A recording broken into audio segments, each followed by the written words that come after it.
Bom, primeiro, boa noite e queria agradecer ao Fabinho Novo Jeito por ter convidado a gente.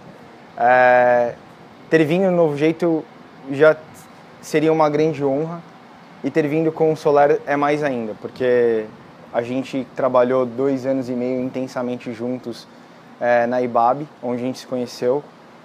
E eu quero falar um pouco menos da Máquina do Bem e mais da minha história.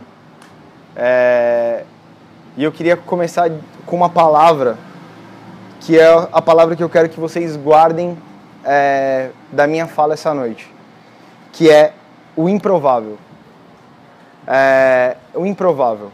Eu sou uma pessoa que eu convivi e vivi o improvável o tempo inteiro na minha vida, que é curta, de 26 anos, mas eu vivi o improvável.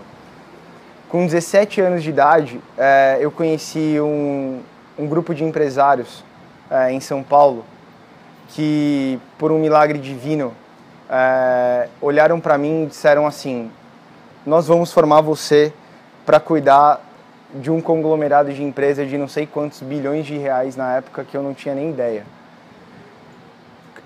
Eu vim de uma família simples, uma família que simples não é pobre, porque eu conheci a pobreza no sertão e no interior do Nordeste, então eu jamais falaria que eu vim de uma família pobre, mas eu vim de uma família muito simples, onde existia um lema dentro da minha casa que se chamava educação, e o segundo lema era trabalho. Então, eu falo para os moleques que trabalharam com a minha vida inteira, como o Soler e outros caras mais novos, que é trabalho, estudo, estudo e trabalho. E isso me deu o que eu tenho hoje e o que eu conquistei hoje. E improvável porque quando eu tinha 17 anos, eu talvez sonhei em ser isso que os caras me proporcionaram a ser. Eu falei, bom, com os meus 26 anos eu estaria bem, com 30 anos eu estaria milionário. Era o meu alvo da minha vida, era com 30 anos ter R$1 milhão na conta. E eu trabalhava demais. Então eu trabalhei dos meus 17 aos meus 20 anos, pelo menos 12 a 13 horas por dia, incansavelmente. E isso já era um improvável, porque eu chegava em casa e eu olhava para o meu pai e para minha mãe, e meu pai olhava para minha cara e falava assim: meu Deus do céu, o que aconteceu? De repente, o improvável aconteceu, que eu fiquei simplesmente de saco cheio da noite para o dia. E eu cansei, porque eu comecei a perceber que aquele projeto de ter ou de construir algo que eu sempre sonhei na minha infância, porque, lógico, eu nasci em São Paulo, então a minha infância foi com amigos mais ricos do que eu. E a cidade de São Paulo tem esse lance desse encanto. E eu queria conquistar dinheiro e fazer uma carreira promissora e se destacar o máximo que eu pudesse. E eu fiquei de saco cheio e falei: esse projeto não é meu. Esse projeto é desses caras que são meus amigos, da quem eu tenho um coração grato, da quem eu quero bem e com quem eu aprendi uma das minhas maiores lições: acreditar no improvável, acreditar nos moleques. Então toda vez que eu estou diante de uma pessoa que tem 18 anos de idade, 17 anos de idade, o Soler começou a trabalhar comigo, ele tinha 18 anos, nunca tinha trabalhado. E aí os meus chefes na IBAB, no caso que antes do Ed virar meu sogro, ele era meu chefe, falou assim: você não vai contratar ele, velho. Eu falei: eu vou, porque ele é o improvável.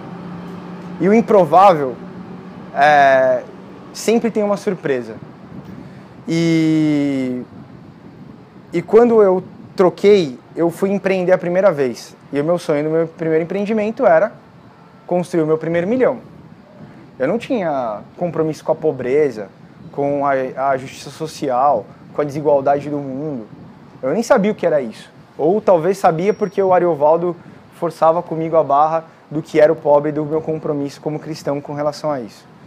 Com meus 21 anos, essa empresa simplesmente quebrou e tudo aquilo que eu tinha ganhado de dinheiro nesse período, eu tinha investido nessa empresa, acabou, e eu saí do melhor momento da minha vida para o meu pior momento da minha vida.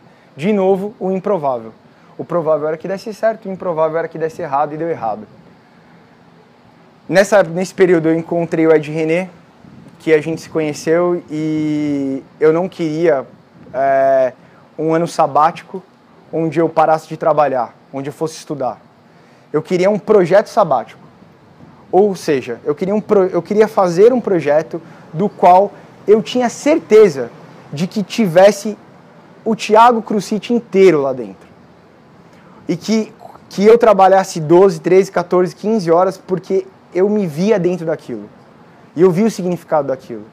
E quando eu fui trabalhar na IBAB, não sei se todo mundo conhece, mas é a Igreja Batista de Água Branca, a igreja onde o Ed é pastor há 25 anos, ele chegou para mim e disse o seguinte: eu nunca consegui montar uma área de comunicação nessa igreja. Eu falei, então pode ficar tranquilo que está montada e que eu vou acordar dia após dia e enquanto isso não estiver pronto, eu não sairei daqui. Mas eu também tinha combinado para ele que o dia que estivesse pronto eu sairia de lá, porque eu saberia que o meu sabático, o meu projeto sabático teria acabado. Passado 3 anos e meio, 4 anos e meio, 4 anos, 3 anos e meio para 4 anos, eu cheguei pro Ed e falei assim: Ed, eu estou saindo da IBAB. E o Ed falou assim: você vai fazer o quê? Eu falei: eu não sei, mas eu vou sair da IBAB. Mas na época eu já estava casado com a Fernanda, a primeira pergunta dele foi: mas como é que você vai bancar a casa? Aí eu falei assim: não sei, cara, nunca me faltou. Nunca me faltou nada porque eu nunca tive medo de trabalhar. Então se eu precisar entregar folheto no farol, eu vou entregar. Se eu tiver que entregar pizza, eu vou entregar. E se eu tiver que voltar para a empresa onde eu trabalhei, eu vou voltar. E ponto. E aí a Fernanda, ela trabalhou a vida inteira, ela fez ciências sociais. E aí eu preciso falar um pouco da minha esposa também, porque é o improvável. Então eu sou um cara de marketing, fui para o mercado financeiro, extremamente capitalista, agressivo na forma como eu faço negócio, fazia, mas ainda continuo sendo agressivo. Sou impaciente e eu sou um cara pragmático. Eu não suporto ter que ficar apertando mão de gente, dando abraço em gente, e nesse ponto talvez seja o meu ponto mais parecido com o meu sogro, Ed René. E trabalhar na igreja foi péssimo. E a minha esposa é o oposto disso. Ela adora eventos sociais, ela adora apertar as mãos das pessoas, ela adora ser gente boa, ela adora ir na igreja, ela adora estar com o pessoal, ela adora tudo isso. E eu falei, bom, tô ferrado, né? Casei e é isso aí. E a Fernanda começou a me mostrar um outro mundo. O mundo das ONGs, o terceiro setor.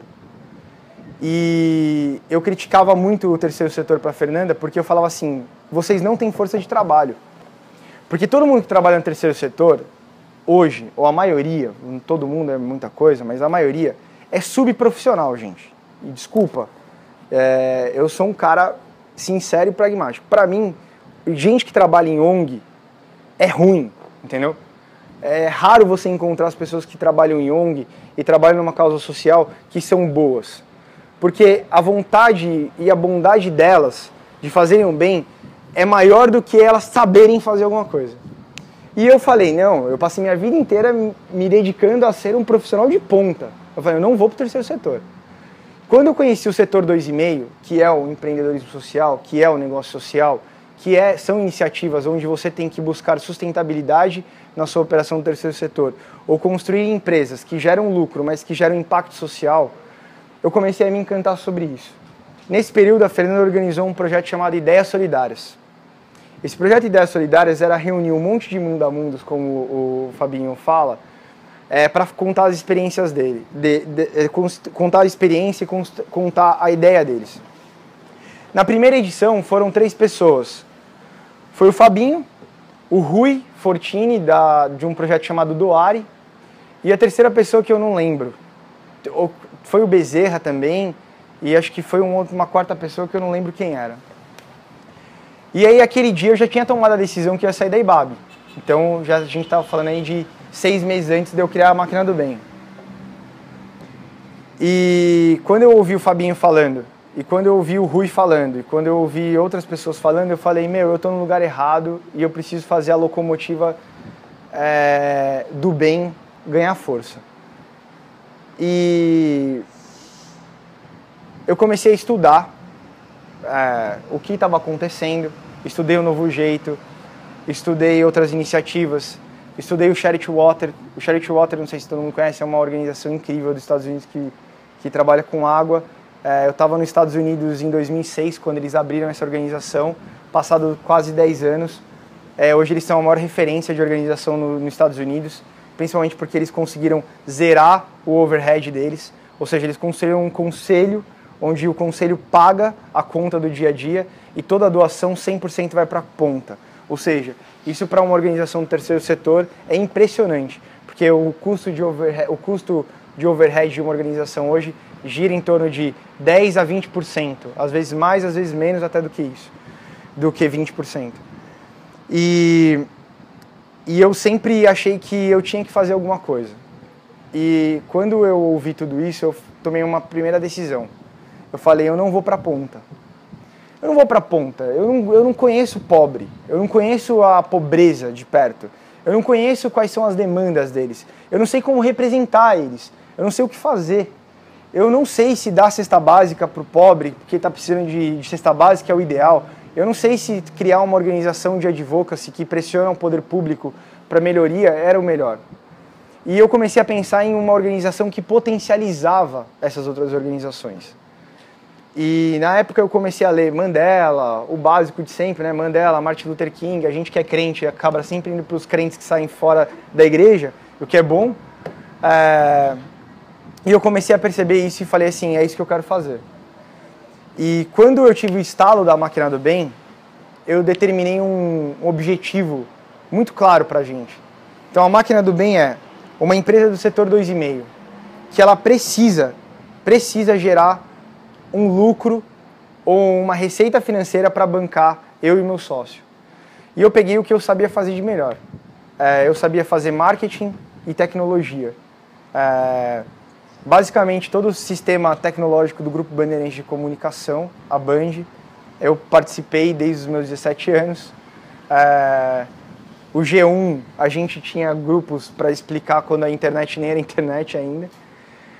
E eu falei, é isso que eu sei fazer. Então a gente criou a Máquina do Bem, que é uma empresa que desenvolve plataformas para potencializar o engajamento de pessoas em organizações do terceiro setor. E a gente criou um português, como um bom publicitário, acelerar a contribuição entre pessoa física e organizações do terceiro setor.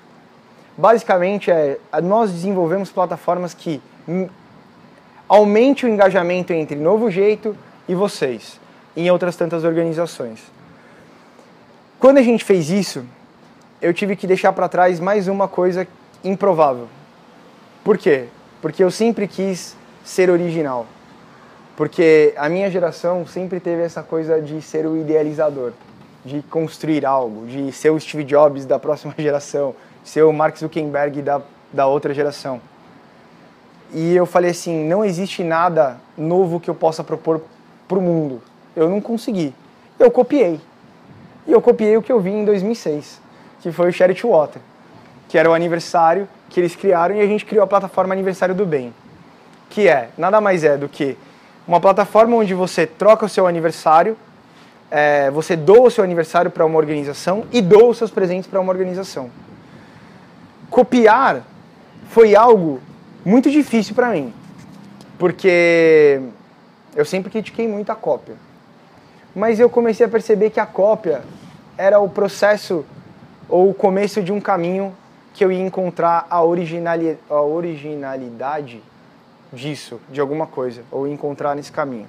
O que eu não podia fazer é ficar parado. E aí, mais um improvável. Quando eu cheguei para minha esposa e disse que eu estava saindo da IBAB, que eu ia montar uma empresa, que eu não sabia quanto ia faturar, o que ia fazer direito, se ia dar certo ou não ia dar certo, a minha mãe chegou para mim e falou assim, meu filho, eu jurava que você ia abrir um banco de investimento, esses seus amigos milionários, você sabia mexer no mercado financeiro, ganhou muito dinheiro, deu negócio pro papai, deu negócio pro vovô, não sei o quê. Eu nunca imaginei que você ia construir uma ONG. Eu falei, mãe, eu não tô construindo uma ONG. Eu tô construindo um negócio que eu não sei para onde vai, de onde saiu e para onde vai. E era o improvável. E o Thiago, hoje, para os meus pais, é a segunda geração do Thiago improvável. Então, os meus pais acharam que eu ia ser um funcionário, talvez público ou de uma empresa carreirista. Aí eu fui improvável porque eu comecei a trabalhar com caras de alta performance e eu podia ser o que o meu pai talvez sempre sonhou que eu deveria ser. Começando pela faculdade, porque eu era um moleque rebelde na igreja e eu fiquei muito louco, eu tenho que cortar essa parte do vídeo.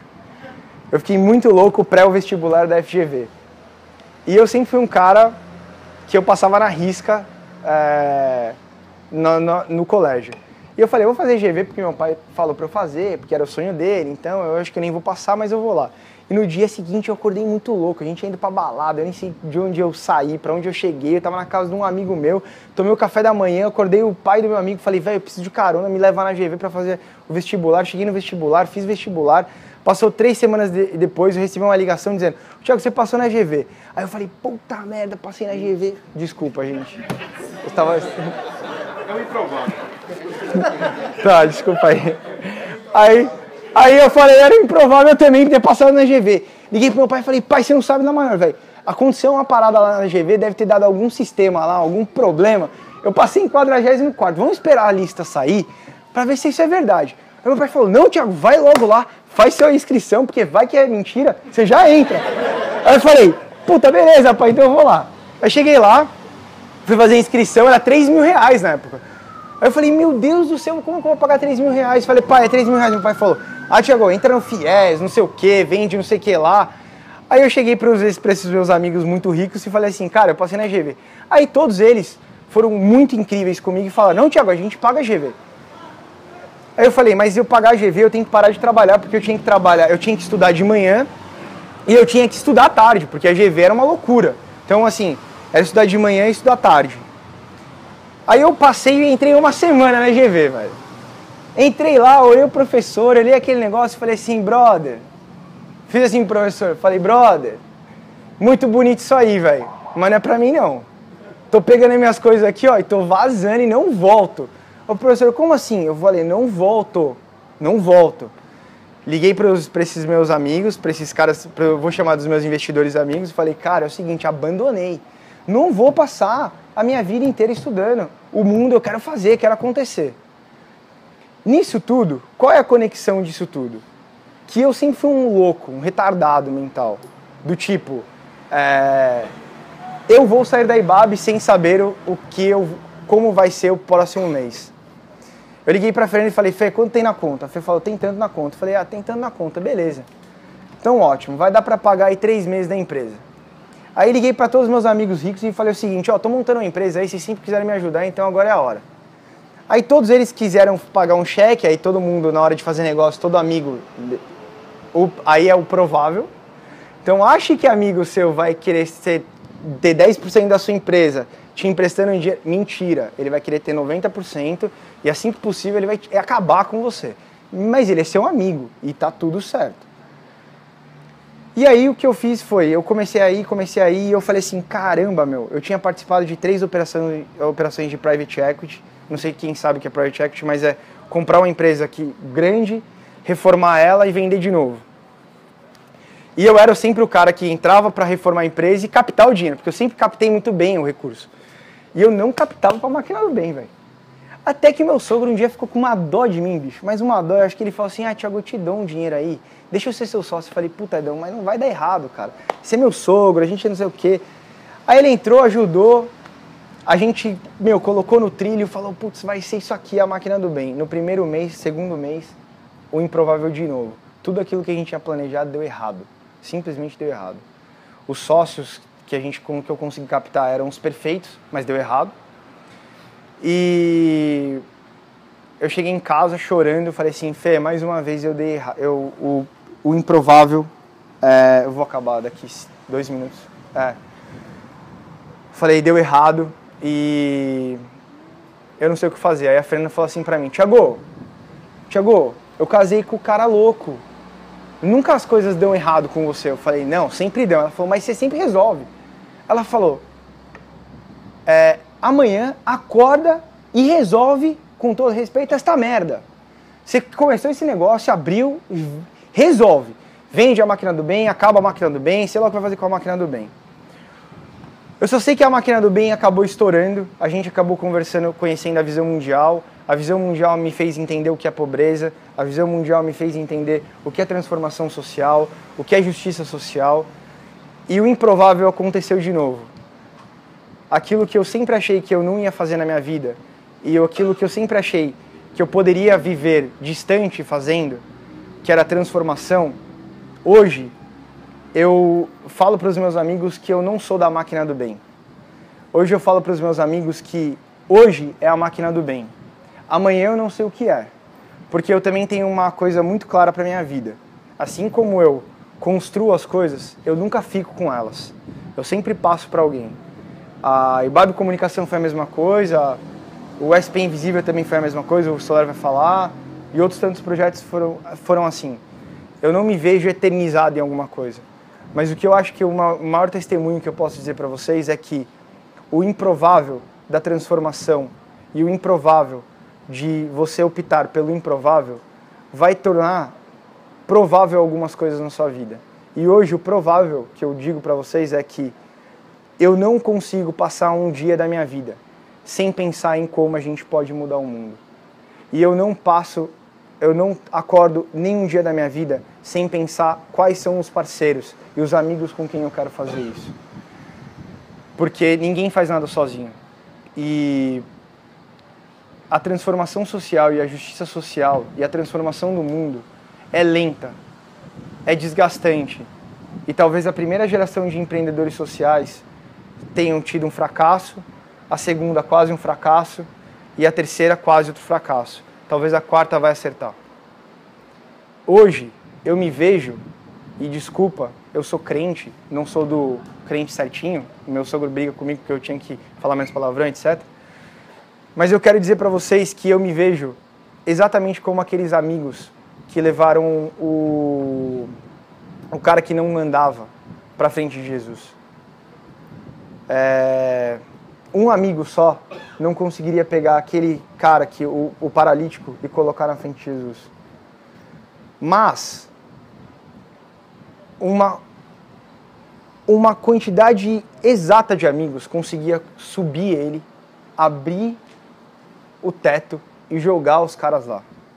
A ponto de que Jesus não tinha opção a não ser dizer o seguinte: vou curar esse cara, porque vocês foram loucos. É a mesma coisa que a gente está acontecendo aqui, alguém desce aqui e zoneia tudo. E eu fico com isso na minha cabeça. E a imagem não é a ousadia dos amigos de levar o leproso, mas a ousadia dos amigos de encarar a multidão. Porque na nossa vida e naquilo que a gente acredita, vai ter sempre aquele monte de gente, que eu ia falar um monte de outra coisa, mas um monte de gente abençoada que trava o seu andamento. E você quer passar e elas ficam lá. Aí você fala: velho, dá licença, eu preciso passar com o cara, Jesus precisa conhecer o cara. Ou eu preciso chegar porque a dona X precisa ganhar o sorvete. Eu preciso passar porque eu preciso tirar foto porque as pessoas precisam ver o que está acontecendo nesse cara. Eu preciso passar porque esse povo que está sem casa, eles precisam chegar à cesta básica lá. E aí o povo diz o seguinte: não, a gente está preocupado porque a ordem tem que continuar, o fluxo tem que continuar, o negócio não tem que continuar, o prato tem que se equilibrar.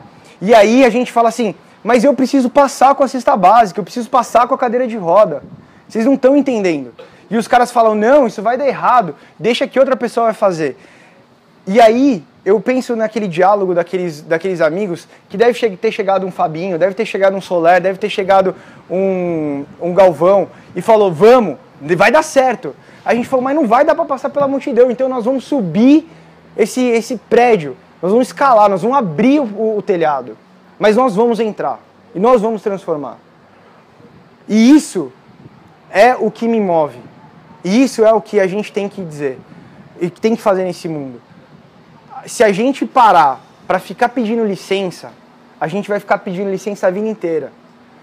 Então o jeito do Fabinho, que é uma das coisas que eu mais valorizo no Novo Jeito, que é a loucura, é como eu ando. E o que eu quero dizer para vocês é, se vocês pararem para fazer conta, para pensar em como, para planejar, 99% de chances vocês não vão mover, com todo respeito, a bunda de vocês do lugar. Por quê? Porque é sempre o provável você vai ficar sem dinheiro. Assim como o improvável era eu dar certo ou eu fazer alguma coisa nova, hoje o improvável é eu mudar, eu não viver de uma forma que eu mude as pessoas ou que eu mude o mundo. Então, o que eu queria dizer para vocês é isso. A máquina do bem é um ponto. Vou encerrar. É um ponto desse momento. Pode ser que daqui 2 anos eu esteja com outra coisa. Mas o ponto é que, independente do que você faça ou não faça, por favor, faça. Entre fazer ou não fazer, faça. E encontre amigos que acreditam e que ajudem você a invadir esses cantos, que no caso era Jesus e no outro caso é outros casos.